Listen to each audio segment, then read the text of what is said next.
Okay, in this particular tutorial, we were to find the Fibonacci value given its index in the Fibonacci series.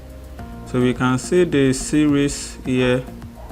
These are the series 0, 1, 1, 2, 3, 5, 8, 13, 21, 34, and so on. If you look at this series very well, you could see that after 0 and 1, the next is the summation of the previous element and the second previous.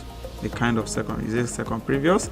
Anyway, it's like f. If you are finding f3, then f3, the value as in index 3 is when you sum the index, the value as index 2 plus the value at index 1. So just the same thing if you are finding for the value at index 7, you are to sum the value at index 6 and the value at index 5. So that is Fibonacci series.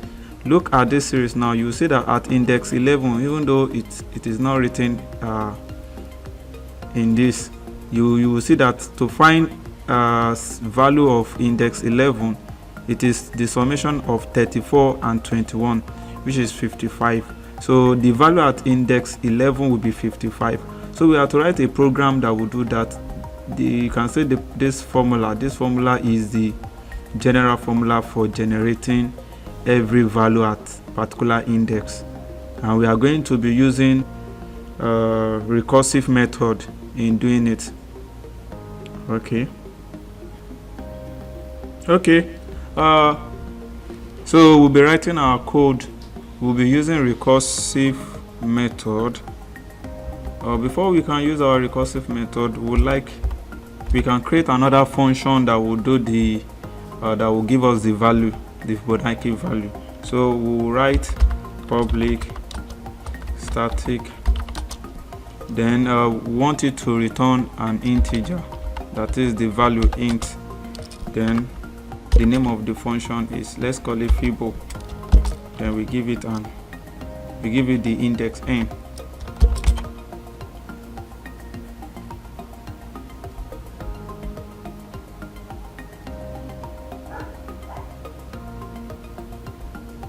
Okay, so we have int n.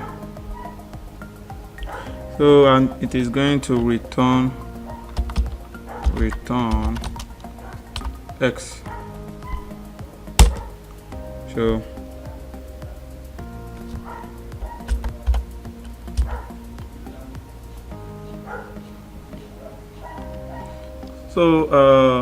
for a recursive method, the one or two things one needs to look for is the base value, and we can see that in this particular series the base value is 0 and 1.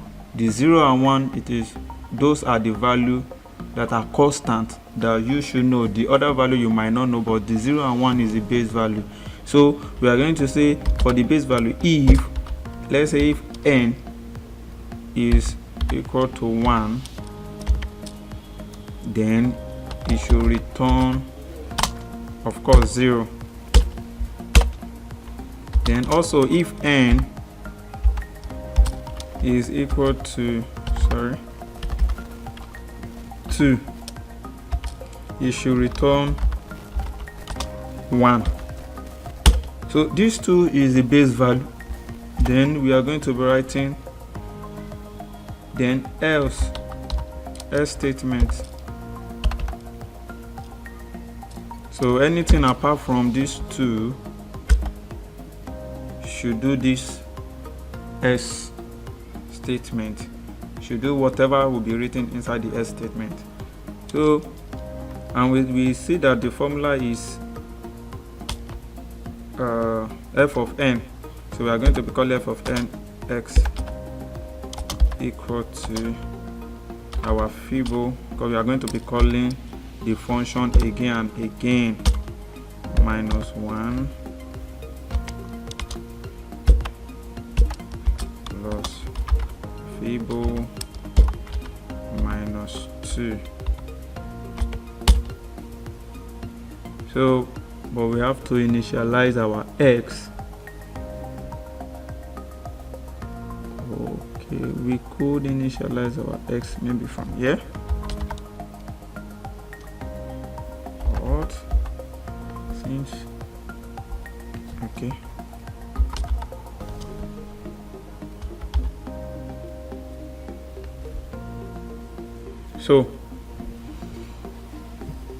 So I think this should do. Then we are going to call the function Fibo.